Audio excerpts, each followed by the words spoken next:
Bonsoir à tous et bienvenue si vous nous rejoignez en direct sur le plateau romain de KTO avec 3 cardinaux ce soir qui ont bien voulu, au lendemain de l'élection du pape Léon XIV, et bien venir nous aider à accueillir ce pape, nous dire un peu aussi comment ils vont, comment ils se sentent après cette expérience unique. Avec nous sur ce plateau, le cardinal Fridolin Ambongo Besungu. Bonsoir Éminence. Bonsoir. Vous êtes archevêque de Kinshasa. Vous êtes aussi président du SHEAM, le symposium des épiscopats d'Afrique et de Madagascar. Vous étiez membre du C9, le conseil des cardinaux du pape François. Merci beaucoup d'être là. On salue évidemment tous ceux qui nous regardent à Kinshasa et en RDC plus largement. Avec nous également le cardinal Gérald Cyprien-Lacroix. Bonsoir Éminence. Bonsoir Madame Philippine. Joie de vous retrouver sur ce plateau romain. Vous êtes archevêque de Québec. Vous avez aussi été membre du C9. Et puis alors vous avez une petite particularité, on en reparlera, c'est que vous êtes nord-américain et vous avez été missionnaire en Amérique latine. Tiens, ça me rappelle quelque chose qu'on a beaucoup entendu depuis hier soir. Oui.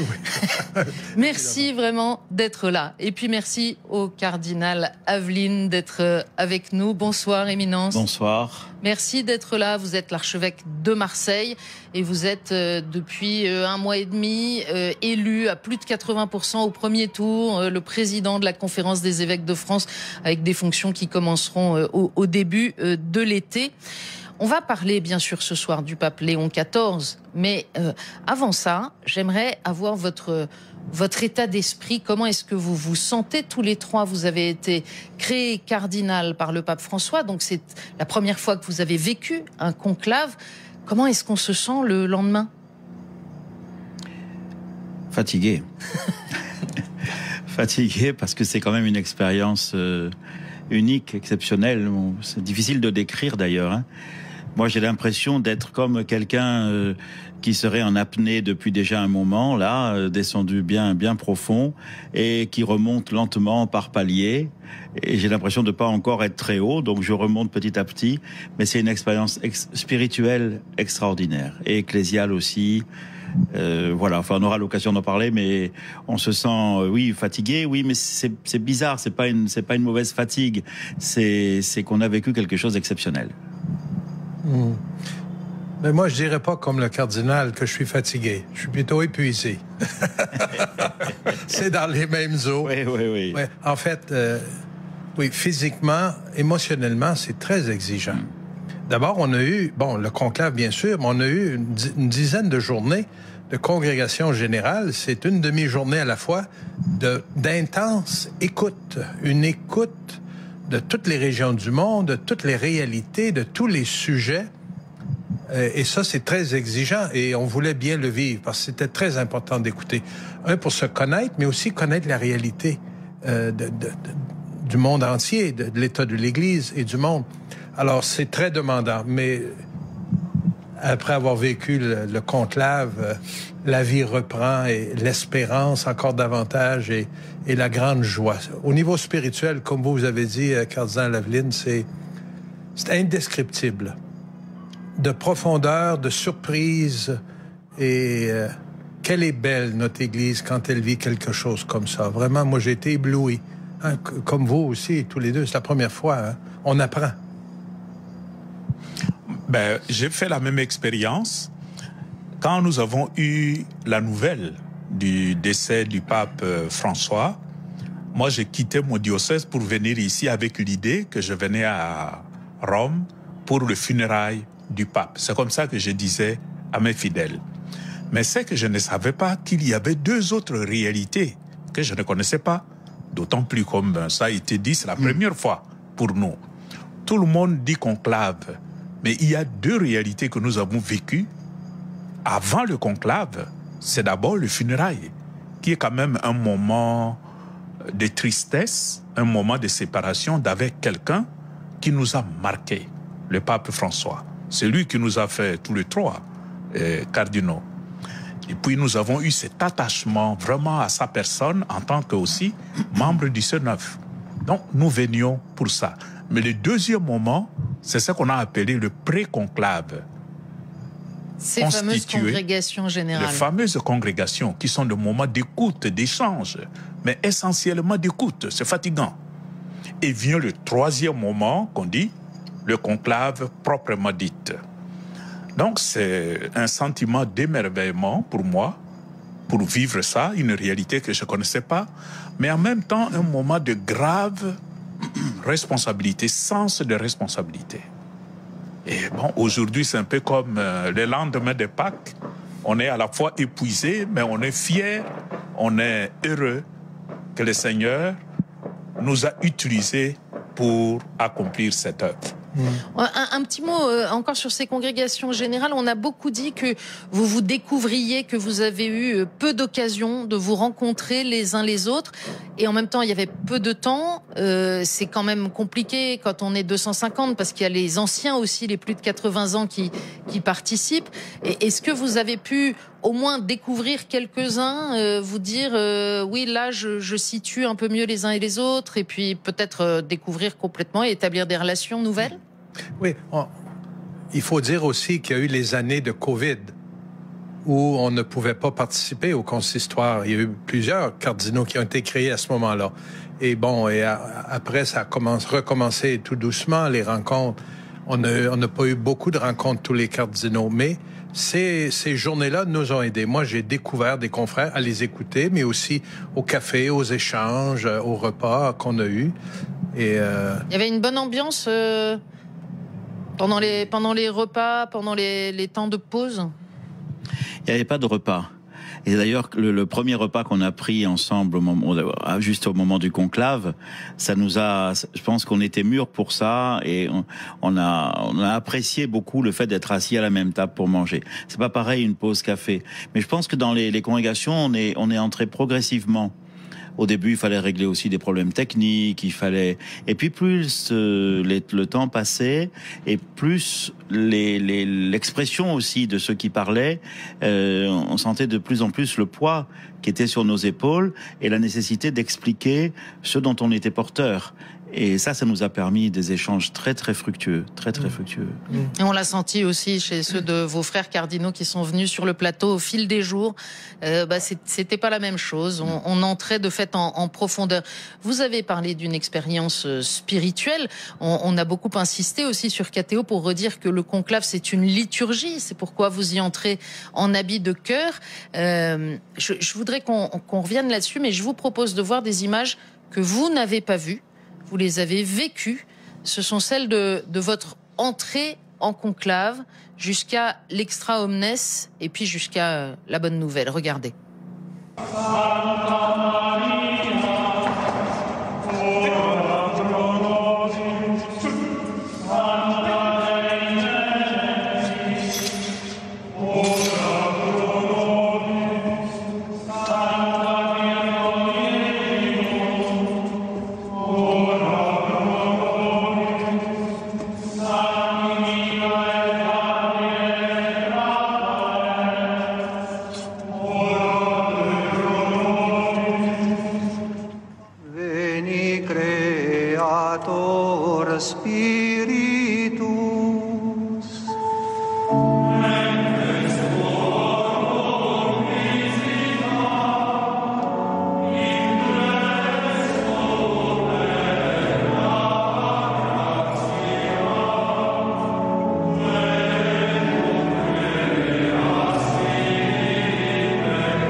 Et ego Robertus Franciscus cardinalis prevost, spondeo vovio ac iuro, sic me Deus adiuvet, et ex sancta Dei Evangelia, quae manu mea tango.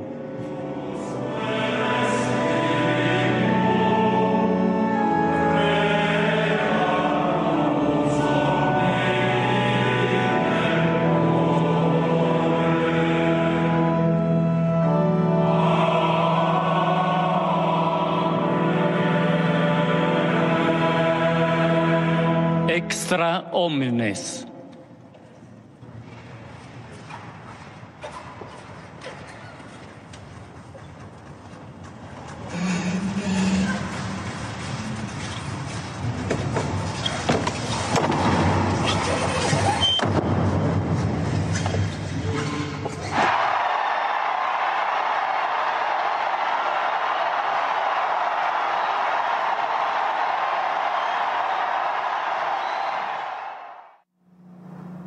Qu'est-ce que ça fait de revoir ces images? Émouvant? C'est très émouvant parce que, comme le cardinal Aveline le dit, c'est une expérience spirituelle presque indescriptible. On sent vraiment, ce n'est plus le temps de parler, c'est le temps de voter, mais dans une ambiance de prière, de discernement.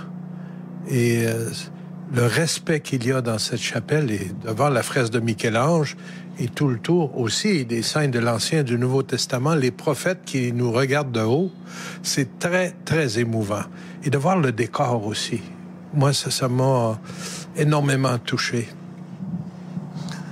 Moi, avant d'entrer en conclave, j'ai pensé que lors du conclave, les cardinaux se parlaient entre eux, ils échangeaient.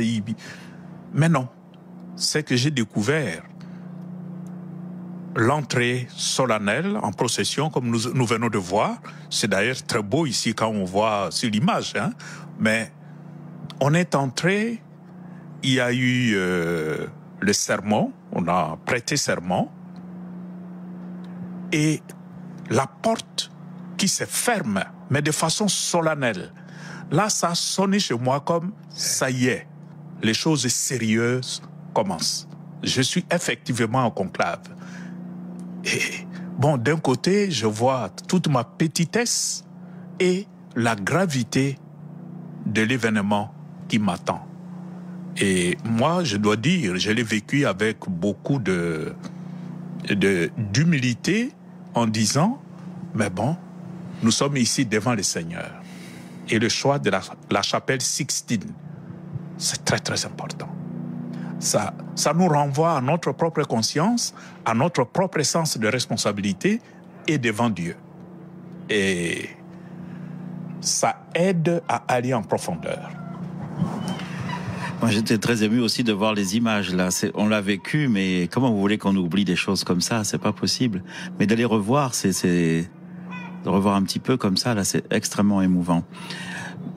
Oui, comme dit Fridolin, moi je savais pas non plus, hein, mais on est pris par un rituel qui vient de très loin, et la force du rituel est impressionnante. C'est comme ça qu'on fait, c'est comme ça que nos prédécesseurs ont fait, que nos pères ont fait, et on y est, nous, là, avec la petitesse de ce qu'on est, comme tu dis, et en même temps, moi je l'ai vécu avec comme un poids lourd, un fardeau quand même sur les épaules, hein, qu'on avait senti s'apesantir au fur et à mesure des congrégations quand on voyait et qu'on écoutait tout ça. Et en même temps, un allègement de ce fardeau, d'une part parce que c'est une célébration et qu'on est avec le Seigneur, et d'autre part parce que chacun de nous sait que le peuple dont il a la charge est en train de prier intensément pour nous. Ça, c'est quelque chose aussi, tout à l'heure tu évoquais les obsèques, cette ferveur du peuple de Dieu, elle nous a accompagnés, et c'était la seule chose avec l'Esprit Saint qui allégeait le poids qui était sur nos épaules et qui faisait qu'on pouvait le porter. Sinon, c'est au-dessus des capacités de chacun. On arrive à être apaisé, à pas se laisser complètement tourmenter ou écraser par l'événement? Peut-être pas, moi je dirais pas écrasé, mais vraiment, on sent qu'il y a quelque chose qui va se vivre, qui nous dépasse de beaucoup. Vous vous souvenez de la dernière phrase de l'homélie du cardinal Ré lors des funérailles? Pape François, vous nous avez très souvent demandé de prier pour nous. Maintenant, nous vous demandons de prier pour nous. C'est quelque chose, ça m'a marqué, c'était la fin de... Mais une autre chose, moi, que j'ai vécu, lorsqu'on a fermé les portes, et Fridolin l'a dit, alors, ce bang solennel, on dirait qu'ils le font exprès, ils pourraient fermer ça, non, mais c'est... Voilà. Aucune autre communication. On est coupé. Et je me suis surpris à quelques reprises, je l'avoue publiquement, mon cellulaire. Je l'ai oublié. Mais non, c'est fini. Aucune communication. On précise que vous ne les aviez plus avec vous. Non, on ne les avait plus. C'est ça, mais je le cherchais à quelques reprises. Et en échangeant avec des confrères, je ne suis pas le seul. On est habitué d'avoir à la main, à la portée, là, avec qui je vais communiquer? Avec lui. À l'écoute et en communication avec Dieu, avec son esprit. Éclaire-nous, on est là pour faire quelque chose. Discerner qui le Seigneur a désigné pour être le futur successeur de Pierre. Alors, vous avez discerné vite, donc manifestement, une évidence s'est imposée rapidement. Et eh bien, hier, j'ai du mal à me rendre compte que c'était seulement hier, mais hier, à 18h08, la fumée blanche, et puis une heure après, l'arrivée du Français, le cardinal protodiacre Dominique Mamberti, avec la bonne nouvelle, la joie qu'il nous annonce. Nous avons un pape, et il s'appelle Léon XIV. Vous étiez sur les balcons, vous étiez derrière dans l'aula des bénédictions.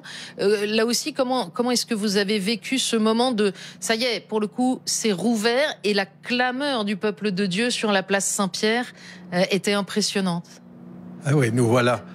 Moi, j'étais pas en première rangée, j'étais peut-être la 4e, 5e rangée. Je voyais pas de ce qu'il y avait en bas, mais je voyais la foule jusqu'au Tibre, toute la place et la conciliazione. Cardinal Ambogo. Moi, par contre, j'étais bien placé en 2e ligne, de telle sorte que je pouvais regarder entre les 2 têtes des cardinaux qui étaient devant moi. Heureusement, ils n'avaient pas porté la barrette. Donc, ça me permettait de voir. J'étais d'abord impressionné par la solennité de l'organisation, la solennité du moment.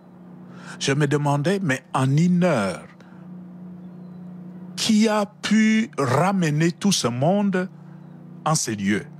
Et de là où nous étions, je voyais qu'il y avait du monde, non seulement sur la place Saint-Pierre, mais même sur la Via Conciliazione.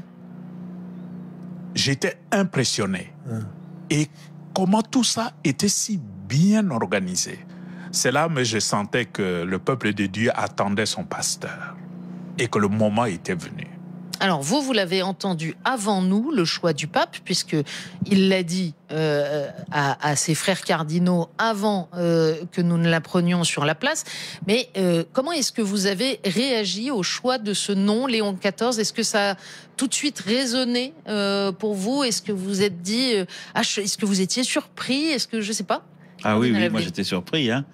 J'étais surpris quand on lui a demandé quel nom as-tu choisi. Vocabore Léo. Léo. Alors après, évidemment, petit à petit, on comprend, et on n'a pas fini d'ailleurs de comprendre. Parce qu'il y en a 13 avant lui, donc il faut regarder. Mais moi, j'ai tout de suite pensé à Léon le Grand, au Christ, à Chalcédoine, et à la Christologie, tout ça. Et puis, bien sûr, à Léon XIII, à la doctrine sociale de l'Église. Mais je ne sais pas encore, je n'ai pas tout lu ni écouté, mais je ne sais pas s'il a expliqué pourquoi. Mais en tout cas, c'était surprenant et bienvenu. Lui a dit une première explication au cardinal Nemeth lors du dîner hier soir, en disant que notamment, mais ça n'explique pas tout, mais que notamment Léon XIII avait été le pape du souci des travailleurs au moment de la révolution industrielle, et qu'on vit aujourd'hui la révolution numérique, celle de l'intelligence artificielle, et que la question de la dignité des travailleurs et des personnes et des pauvres demeure tout à fait essentielle aujourd'hui. Et Léon XIII aussi était un pape à une époque de beaucoup de migration. De la campagne à la ville, l'industrialisation et beaucoup de déplacements, comme on connaît aujourd'hui pour d'autres raisons. Alors, mais c'est la mise au grand jour de la doctrine sociale de l'Église. En tout cas, ce serait une belle raison, mais il nous le dira. Oui, il nous le dira. Et puis il y en a plusieurs, et puis il y en a peut-être que lui-même ne sait pas. Après tout, le Seigneur fait les choses. Moi, personnellement, j'étais un peu étonné. Je pensais, fils de Saint-Augustin, il allait prendre le nom Augustin. Qu'à ma connaissance, aucun pape n'a pas encore pris, à moins que je me trompe. Et puis, on entend Léo. C'est devenu un peu plus clair quand,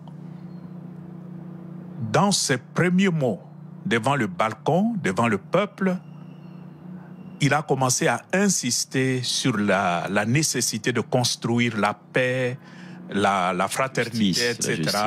Alors là, j'ai vu tout de suite le rapprochement entre le pape Léon XIII, qui est quand même l'auteur de Rerum Novarum, et le souci qui était le sien, le souci social. De fait, il y a eu des liens entre Léon XIII et les augustiniens. On aura largement le temps de commenter tout cela dans les semaines et les mois qui viennent. C'est important de préciser que c'est un religieux aussi. Cardinal Ambongo, vous êtes vous-même capucin. Je vais vous demander de réagir là-dessus, mais d'abord, je vous propose d'entendre le vicaire général de l'ordre de Saint-Augustin, le père Joseph Farrell, qui est lui aussi un Américain et qui nous explique ça un peu mieux.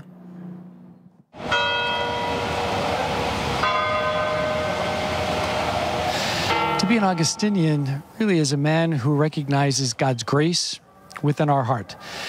St. Augustine was the doctor of grace, you know, and St. Augustine many times would quote from Paul's letter to the Romans, Romans 5:5, hope does not disappoint because the love of God has been poured into our hearts through the Holy Spirit that's been given to us. So as Augustinians, we try to recognize that that love is poured into our hearts. And with that love that we've received, we're called to share that with those around us. We're called to share that especially to those in most need, those who perhaps are abandoned or those who are marginalized. Général de l'ordre de Saint-Augustin. Ça fait partie des choses qu'on a découvertes depuis l'arrivée de Léon XIV. C'est le nombre de synthèses qu'il y a en cet homme. C'est un religieux avec une très grande expérience de la vie diocésaine, de la vie de paroisse, de la vie d'un diocèse, des évêques du monde entier avec sa mission au dicaster. La dimension religieuse pour vous, Monseigneur Ambongo, qui êtes capucin à l'origine, c'est un trait important qu'il va falloir garder en tête? Je crois que c'est très important et ça ne peut faire d'un pasteur qu'un bon pasteur, je crois. Je l'ai dit parce que cet homme, il est américain, mais il a œuvré pendant longtemps en Amérique comme missionnaire.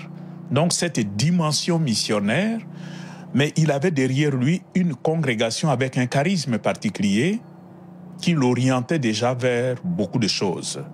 Et je peux dire, à cause de cette dimension, son appartenance à une congrégation, mais il connaissait mon pays, il connaissait l'Afrique. Donc c'est quand même un avantage. Parce qu'il a été prieur général de son ordre pendant 2 mandats successifs, et donc à ce titre, il a parcouru le monde de fait pour prendre soin de son ordre. Et puis une autre synthèse, il assume une filiation avec le pape François et cet amour d'Augustin. Moi, à Rome, quand on dit Augustin, j'entends Benoît XVI, qui le citait extrêmement régulièrement. Et donc là aussi, on a le sentiment qu'avec Léon XIV, il y a une forme d'unité. Est-ce que c'est un truc de journaliste ou est-ce que vous aussi, ça vous marque, Éminence? Moi, je vous dirais, je le connais pas encore assez pour me prononcer, mais on voit que c'est un homme avec une spiritualité bien enracinée. Et je pense que c'est un cadeau pour notre Église d'avoir... Moi, c'est la 2e fois qu'on a un religieux. On a eu un jésuite. Là, on aura un autre accent, une autre façon, une autre spiritualité qui va nous donner d'autres couleurs. Et je pense que ça va nous enrichir. Ouais, j'ai hâte d'en découvrir davantage. Je l'ai pas encore dit, mais vous, Cardinal Aveline, vous le connaissez. Parce que vous êtes membre du dicaster pour les évêques et donc, c'est lui qui préside les sessions ordinaires du dicaster. Vous avez eu l'occasion de travailler avec celui qui était alors le cardinal Prévost. Oui, tous les 15 jours. Tous les 15 jours depuis 2 ans. Et alors c'est pas sur la dimension communauté religieuse, hein, mais c'est plutôt sur l'homme, quoi, tel que je le vois, tel que je l'ai vu. Moi, ce qui m'a marqué chez lui, c'est un homme d'humeur égale et paisible. C'est un homme qui écoute beaucoup. Je vois, il a permis que moi j'étais là 1 an avant lui. Il a permis que la parole circule plus encore, que c'est plus long, mais on prend plus de temps. Mais voilà, il écoute beaucoup, humblement. Mais ensuite, quand la décision est prise, c'est un homme de décision aussi. Et j'ai vu, il tient, une fois qu'on a décidé quelque chose. Donc moi, j'ai vu toutes ces qualités-là.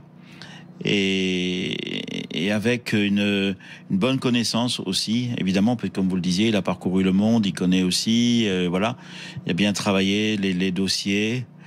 Non, j'étais très heureux parce que l'expérience que j'ai du travail avec lui est très positive, très positive. Sans doute, le fait d'avoir été depuis 2 ans préfet d'un dicaster lui permettra aussi, parmi les nombreux dossiers sur la table du pape, de continuer la réflexion sur le fonctionnement de la curie, sur la manière dont le pape est accompagné, entouré. Oui, alors là, je pense que justement l'expérience de religieuse peut aider aussi, parce que être dans un ordre religieux, c'est avoir l'habitude aussi d'un travail en équipe, et ça, je vois qu'il aime ça aussi. Donc voilà, moi, je suis très heureux, très heureux. Je parlais de synthèse. J'ai un confrère sur un plateau de télévision ce matin qui disait: c'est quand même incroyable, ils ont trouvé le mouton à 5 pattes. Homme de prière et homme d'action, je le disais, religieux mais avec une expérience diocésaine et avec une expérience de curie maintenant. Un homme, vous l'avez souligné, cardinal Aveline, qui sait écouter, travailler en équipe, mais qui est aussi réputé pour savoir décider quand il le faut. Et puis alors, on va parler tout de même un peu de son pays de naissance, parce que ça a été une super... Beaucoup de cardinaux américains avaient dit avant le conclave, c'est pas possible de toute façon que le pape soit américain, parce que ça concentrerait beaucoup trop de choses dans les mains de ce qui est déjà la première puissance mondiale et qui a déjà trop de pouvoir sur la planète. Alors je vous propose d'entendre à ce sujet ce qu'en dit votre compatriote, Monseigneur, le cardinal Christophe Pierre, qui est nonce apostolique aux États-Unis. Il est né, effectivement, aux États-Unis. Mais quand vous regardez, vous savez pas, d'abord l'Amérique, qu'est-ce que c'est? L'Amérique, on dit toujours, c'est un mélange de... Les Américains sont tous des émigrés qui sont venus il y a quelquefois des centaines d'années. Quelquefois, ils sont arrivés hier. D'abord, il y a un nom qui est un nom français. Alors, il est passé, je crois, il y a eu des moments en Haïti, et puis sur la Louisiane, et puis peut-être le Canada, etc. Alors mais il est américain. Lui, il est né à Chicago, donc c'est vraiment d'une certaine manière un peu le centre de l'Amérique. Si vous voulez, c'est un centre très important plutôt. Il faut mieux dire ça parce que les autres vont être jaloux. Et il ne s'agit pas de donner le pouvoir aux États-Unis. Je pense que là. Nous ne sommes pas fixés. Je pense que ceux qui ont voté ne sont pas fixés sur la nationalité, c'est sur la personnalité. Donc en fait, c'est un ensemble de circonstances et surtout de qualités humaines qui ont fait qu'il y a une personne qui émerge. Et puis c'est lui. Vous savez, quand Jésus a choisi Pierre, il a choisi Pierre et puis c'est tout. Cardinal Ambongo. Le fait d'avoir un pape américain, à un moment, vous vous êtes dit, c'est compliqué un Américain, ou vraiment vos préoccupations n'étaient plus du tout dans ce registre? À écouter les réseaux sociaux et les journaux, mais naturellement, ça aurait été impossible ou très difficile d'avoir un pape venant des États-Unis. J'ai même entendu des Américains dire la même chose. Nous, ce n'est pas possible. Il y en a qui disaient aussi, mais l'heure est venue pour l'Afrique, l'heure est venue pour l'Asie. Mais mon expérience au conclave, c'est que quand les cardinaux sont en conclave, toutes ces questions ne se posent pas. L'unique chose qui compte, c'est le profil de personnes qui sont là, quelle que soit leur origine, quelle que soit leur couleur, quelle que soit leur façon d'être. Mais est-ce que c'est l'homme qu'il nous faut aujourd'hui pour guider le peuple de Dieu au niveau universel? Et c'est ce qui est arrivé. Cardinal Lacroix, je le disais au début de l'émission, un Américain du nord du continent qui a vécu tant d'années comme missionnaire au sud, ça me rappelle un Québécois qui a été missionnaire en Colombie, je crois. C'est ça. Oui. De fait, vous savez, c'est le 4e pape que nous avons qui vient de pays qu'on aurait certainement eu beaucoup de choses à dire. Un Polonais, avec ce qu'il a vécu, que pourrait-il? Un Allemand, un Argentin, maintenant quelqu'un des États-Unis. Chacun arrive avec ce qu'il est, mais il est désigné par le Seigneur, discerné par les confrères évêques au conclave, et c'est lui qui nous accompagne et qui est notre pasteur et qui nous guide pour les années qu'il nous est données. Moi, J'étais prêt à un nouveau pape. D'où qu'il vienne. D'où qu'il vienne. En autant que ce soit celui que nous avons besoin et que nous discernons ensemble que c'est celui-là. Moi, j'avais pas de préférence et je suis même pas arrivé aux congrégations générales et c'était juste avant le conclave que j'ai commencé à me faire une idée un peu plus claire après avoir écouté longuement. Mais j'étais ouvert à tout. Parce que c'est pas nous qui choisissons. On discerne pour trouver celui que le Seigneur a désigné. Moi, je l'ai pris comme ça. Bien sûr, notre intelligence, notre connaissance des gens, mais il y a beaucoup d'écoute et de prière pour arriver à cela, je trouve. Et ça dépasse les campagnes électorales, ça dépasse les courses à la chefferie. On n'est pas là. On est dans un discernement spirituel. Cardinal Aveline. Oui, je rejoins tout à fait ce que Gérald vient de dire, et puis Fridolin aussi. Hein. C'est une expérience d'église, c'est-à-dire si on veut comprendre ce qu'est l'église, là, nous avons vécu comme une leçon de choses. Parce que on a compris, on a vécu plutôt, on a été pris nous-mêmes dans le mystère de l'église, dans ce qu'elle est. Elle est une action de Dieu qui sollicite la coopération de nous, de l'humanité, voilà. Et moi, je pensais à tout le peuple de Dieu qui, par sa prière, coopère au discernement, de façon mystérieuse, d'une façon que Dieu connaît, mais par sa prière. Et sa prière, là, toute prière authentique, disait Jean-Paul II, est inspirée par l'Esprit Saint. Quand je suis parti de Marseille, les imams de Marseille m'ont dit qu'ils prieraient, et leur prière compte aussi. Toute prière authentique est inspirée. Et donc, c'est tout ça. Nous, on a fait l'expérience que l'Esprit Saint, sollicité par tant de monde, nous a aidés à nous avec et sans considération de la provenance géographique ni de je ne sais quoi, peu importe. Mais on a fait l'expérience que, comme on dit dans les Actes des Apôtres, l'Esprit Saint et nous, avec toutes les prières du monde, avons discerné que.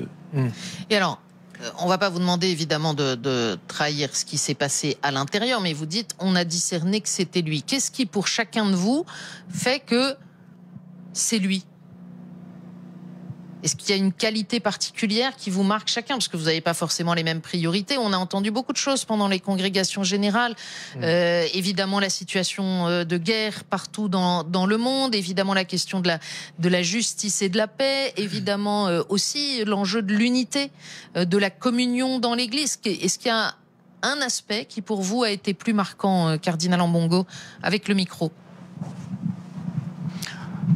Moi, je ne peux pas dire que je suis entré en conclave avec des idées très claires. Et moi, j'étais même surpris de constater que malgré cette confusion au départ, on n'a pas mis longtemps pour tomber tous d'accord sur un nom. Et quand je dis nous, ça signifie des cardinaux venus d'horizons divers, qui ne se connaissaient pas. Et là, je rejoins ce que dit le cardinal Aveline. Le Seigneur avait déjà choisi son candidat. Il n'attendait de nous que de le rejoindre sur son choix. Et je crois que ça a été vite fait parce que nous tous, nous étions entrés en conclave de bonne foi. Je crois que ça a beaucoup aidé. Il n'y avait pas comme on entend... Pas comme dans les films. Dans le film, des agendas, des calculs. Je crois que les cardinaux n'étaient pas dans cette dynamique-là. Tout de suite, nous avons rejoint ce que le Seigneur nous indiquait comme chemin. Vous savez, on vient de vivre dans les derniers mois, les dernières années, de grandes campagnes électorales. Aux États-Unis, on vient d'en vivre une au Canada. Aux États-Unis, ça dure plus qu'une année. C'est des millions et des millions de dollars et des campagnes et de tout ce que vous voulez, des débats. Pour arriver à cela, ça coûte des fortunes. Et nous, dans une dizaine de jours, de s'écouter les uns les autres, de prier, de discerner, appuyer, comme le dit le cardinal Jean-Marc, par la prière de tout un peuple, on est arrivé, dans moins de 24 heures, à élire un pape pour plus d'1 milliard de catholiques dans le monde. C'est pas rien. Hein? Moi, ce que j'ai beaucoup demandé à Dieu dans cette préparation, quel est celui qui va pouvoir nous rassembler, nous aider à marcher ensemble? Tu sais, on a beaucoup parlé de synodalité ces dernières années. Quelqu'un qui va nous aider à poursuivre la route avec ses couleurs, mais qui va nous soutenir, nous encourager, nous interpeller, nous confirmer pour qu'on marche comme peuple de Dieu, comme communauté de croyants crédibles, mais aussi pour qu'on soit au sein du monde les témoins que Jésus a voulu que nous soyons et que le monde a besoin. C'est ça que je cherchais, moi. Et je pense que nous l'avons trouvé. Nous l'avons trouvé ensemble.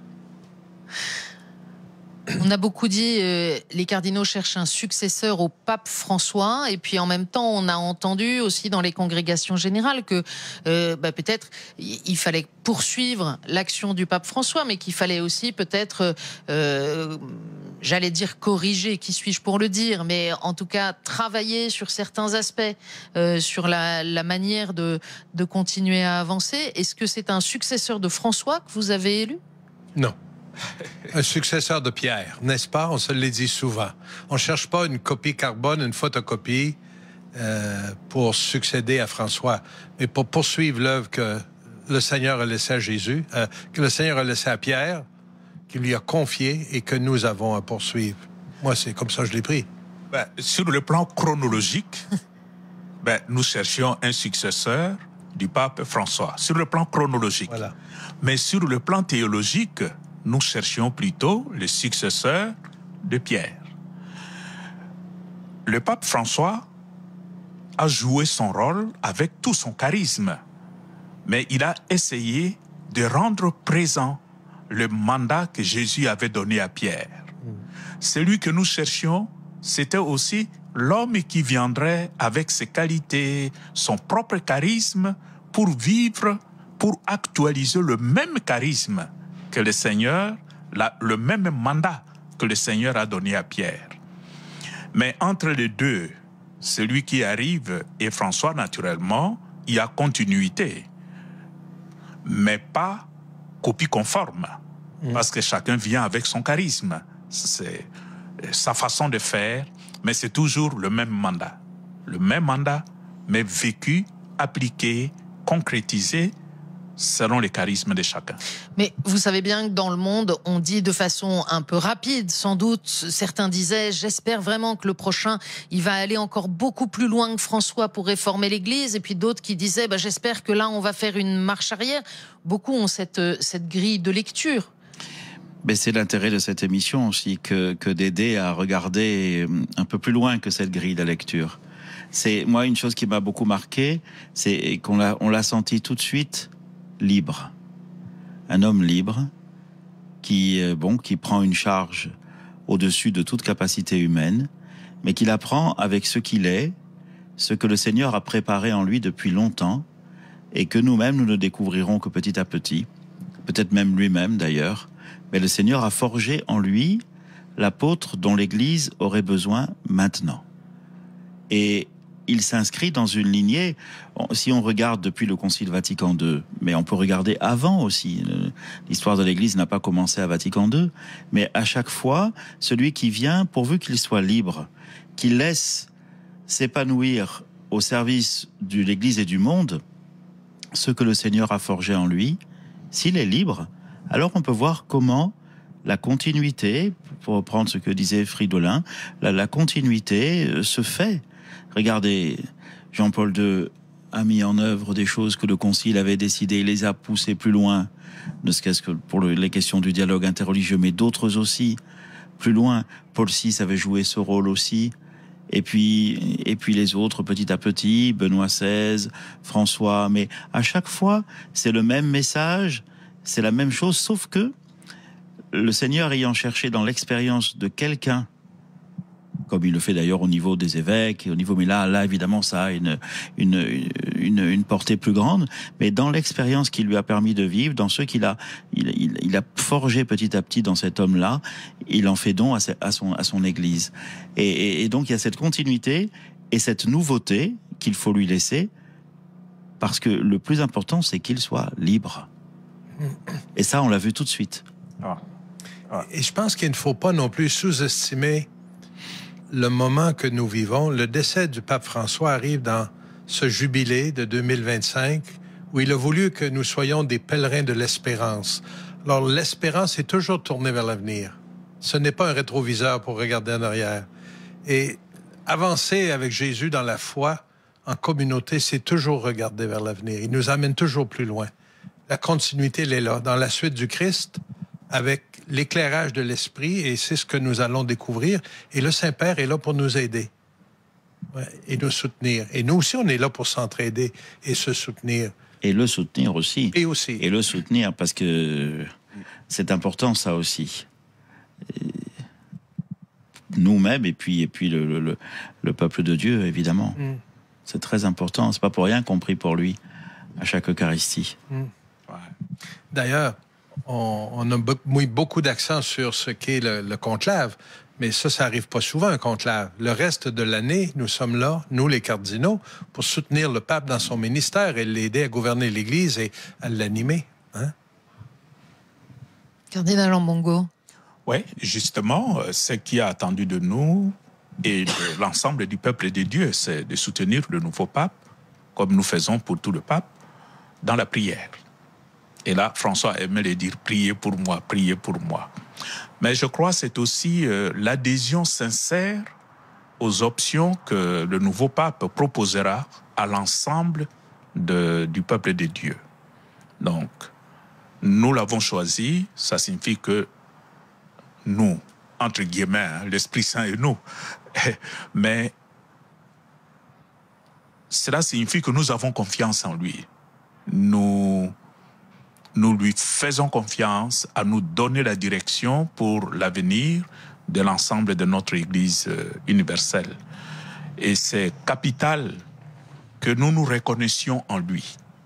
Pas seulement nous les cardinaux, mais surtout nous les cardinaux et les évêques. Et là, il se sent à l'aise dans l'exercice du ministère qu'il a reçu, parce qu'il sait qu'il peut s'appuyer sur ses frères et sœurs. C'est quelque chose là aussi que le monde a beaucoup de mal à comprendre, parce que ça suppose, quelle que soit sa sensibilité, son histoire, le continent où l'on vit, le pays où l'on vit, qu'il y a un acte de volonté qui est de dire « j'accepte que le pape est pape ». Le pape qui nous est donné, c'est le pape pour nous tous, 1,4 milliard de catholiques dans le monde. Et ça, aujourd'hui, enfin, les gens qui sont loin de Dieu ou loin de l'Église, ils nous regardent un peu comme des fous, quand même. Et même dans l'Église, parfois, c'est difficile. Il y a un effort, il y a un acte de volonté à poser. Qu'est-ce que vous avez pensé de ces premiers pas, de ces premiers mots?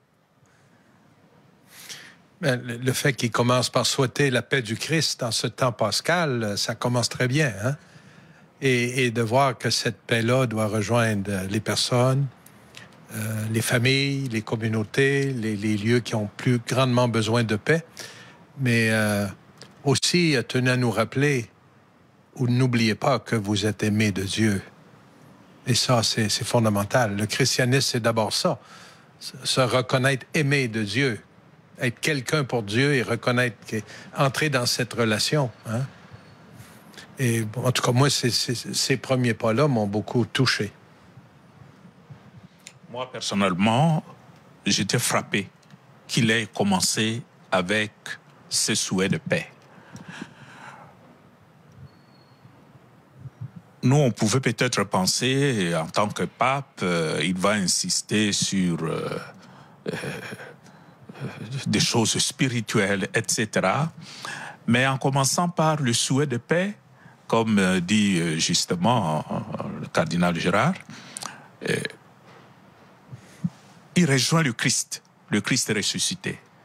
Et il est devant ses disciples qui l'ont renié, qui ont fait des histoires drôles pendant qu'il souffrait. Mais il commence par leur souhaiter la paix. Et je crois que le nouveau pape s'inscrit dans cette dynamique d'être cet homme au milieu de ses frères et sœurs qui cherche à les rassurer de la présence du Christ. Et cette présence du Christ ne peut que apporter la paix. Mais la paix n'est pas une donnée une donnée naturelle. Nous devons travailler pour la construction de cette paix. C'est la paix du Christ, mais nous devons accueillir cette paix dans nos communautés. C'est aussi le témoignage de l'Église dans un monde qui aujourd'hui est déchiré par la guerre. Et je m'adresse à l'archevêque de Kinshasa en RDC. On sait la violence qui se déchaîne aujourd'hui dans plusieurs parties de votre pays. Ce témoignage de paix, c'est pas l'Église qui va pouvoir apporter la paix au plan politique. C'est une parole, c'est... À quoi ça sert ? La notion de paix, pour nous, ça a une valeur inestimable. Surtout quand on vit dans un contexte de tension, contexte de guerre, contexte de violence. Le souhait de paix est une mine d'or. Et aujourd'hui, chez nous, mais nous cherchons la paix. Et nous voulons quelqu'un qui nous apporte cette paix. Le rôle de l'Église actuellement au Congo, c'est justement essayer de travailler sur la construction de cette paix. Mais alors, c'est tout le monde qui doit s'impliquer là-dedans. Alors, ce que lui a dit hier, pour nous, ça nous rejoint. C'est comme une confirmation. Le nouveau pape est en train de nous dire, vous êtes dans la bonne direction, allez de l'avant. Et là, ça m'a fait beaucoup de bien. Et puis cette parole que rappelait le cardinal Lacroix, Dieu vous aime, Dieu aime chacun d'entre vous et les forces du mal ne prévaudront pas. C'est un n'ayez pas peur. Oui, c'était très frappant hier. D'autant que c'est pas quelqu'un qui dit ça comme des paroles en l'air. C'est quelqu'un qui a vécu quand il était à Chiclayo, je sais plus comment ça s'appelle, ce diocèse là-bas au Pérou. Voilà, il sait ce que c'est que d'être dans des situations difficiles. Quand les gens, au conclave, là, moi j'étais assis à un endroit où tous ceux qui allaient voter passaient devant avec leur petit bulletin de vote. Et alors je les regardais, et alors passer devant l'archevêque de Téhéran, suivi de celui d'Alger, celui d'un des États-Unis, et puis après on partait au Sri Lanka, et c'est pas possible, le monde. Et alors je me disais, toi tu vas rentrer ensuite à Marseille, ça va. Mais celui-là, il va rentrer à Téhéran. Et les conditions de vie, c'est pas la même chose. Les communautés chrétiennes là-bas, c'est pas la même chose. L'autre, il va rentrer au Sri Lanka. Et notre pape, qui connaît bien chaque diocèse à cause de la nomination des évêques, et je vois dans sa façon de faire, est très attentif à ce que celui qu'on choisit comme évêque là ait conscience de la pauvreté et en même temps de l'importance simplement du témoignage de vie. Et que c'est le témoignage de vie qui petit à petit accueille la paix qui vient de Dieu et aide à la construire avec les autres. Très attentif à ça. Alors hier, il disait, je pensais à tous ces évêques qui vont rentrer chez eux dans des situations difficiles. Mais ce qu'il nous a dit, c'est de renforcer en chacun. S'il n'y a pas la paix intérieure, s'il n'y a pas le témoignage d'une vie qui construit la paix, qui la reçoit du bon Dieu et qui la donne, alors ça va pas. Hier, c'était le 8 mai. Et le 8 mai, c'est le jour où nous célébrons les bienheureux martyrs d'Algérie. Les bienheureux d'Algérie, Pierre Claverie, les moines de Tibérine et les autres, 19. Et je pensais à ça, la paix, ils l'ont construite par le dialogue, par la rencontre, ils y ont laissé leur vie. Apparemment, ils ont échoué. Mais pourtant, leur message est aujourd'hui fortement porteur de paix. Et dans l'humilité de notre pape, il y a la connaissance de cela et le désir d'aider l'Église à vivre cette vocation magnifique d'être au service du Prince de la Paix. Et cette vocation missionnaire d'annoncer la bonne nouvelle du salut au monde, d'être une église qui va en avant, car il l'a dit encore ce matin dans son homélie, il y a des grandes parties du monde qui vivent comme si Dieu n'existait pas ou qui se trompent d'idées sur Dieu. Oui, et c'est notre mission de continuer de proclamer et de témoigner de cette bonne nouvelle, être une bonne nouvelle nous-mêmes. Pas juste nous, les cardinaux et les évêques, mais tous les baptisés. Nous sommes une force pour transformer ce monde grâce à cet amour qui nous habite, cet amour pour Dieu, mais cet amour pour nos frères et sœurs en humanité. Et ça, c'est une mission exigeante à vivre au quotidien. Et dans des lieux de guerre et de grandes turbulences, oui, mais même dans nos pays où on pense être en paix, il y a énormément de grands besoins. Il y a des grands besoins de remplir, de trouver un sens à sa vie, de remplir ce vide qu'on n'arrive pas à combler. Seulement Jésus et son amour peut combler notre cœur. Ça me faisait beaucoup penser à votre livre, Cardinal Jean-Marc, hein? Car Dieu a tellement aimé le monde, hein? Qui nous parle de cela à profusion et, en tout cas, nous aide à accueillir cet amour. Ouais, ouais. Éminence, on arrive au terme de cette émission ce soir, de ce joli cadeau que vous nous avez fait de venir partager avec nous un peu, voilà, de ce avec quoi vous ressortez de ce conclave, de vos impressions, de votre témoignage. Un petit mot chacun pour ceux qui nous regardent, pour accueillir dans les semaines qui viennent Léon XIV, et puis peut-être un petit mot pour savoir, pour ceux qui sont concernés, il y a vous trois, il y en a une centaine d'autres et un peu plus, savoir accueillir et accompagner son cardinal qui revient aussi, parce qu'on sent que vous avez vécu quelque chose de vraiment très fort. D'abord, je dirais... je suis pas sûr, quand Jésus a choisi Pierre, que les autres apôtres étaient très, très, très satisfaits de son choix. Ils ont pu se dire, ben voyons, pourquoi pas Jean? Lui était là, fidèle, debout au pied de la croix, et il t'a pas renié 3 fois, Jésus. Ça serait mieux lui, non? Ou un autre. Pourquoi lui? Et on pourrait aussi avoir cette question, pourquoi ils l'ont choisi lui? Hein? Pas parce qu'il a renié le Seigneur, au contraire, mais... Comme vous l'avez dit, c'est pas Superman, quoi. Non, non. Et comme vous l'avez très bien dit, il y a une volonté, il y a un choix à faire, là. Et dans la foi, ils ont accepté Pierre et ils l'ont accueilli comme le chef des apôtres, celui qui a guidé l'Église. Et nous avons à faire cela. Hein? Moi, j'ai hâte de rentrer à la maison avec cette joie de présenter ce nouveau pape, notre nouveau pasteur de l'Église, aux fidèles chez nous et partager cette expérience. Je la vois maintenant tout à fait autrement qu'avant. Et puis peut-être encore avec les semaines qui passent, cette relecture se fera, Cardinal Ambongo.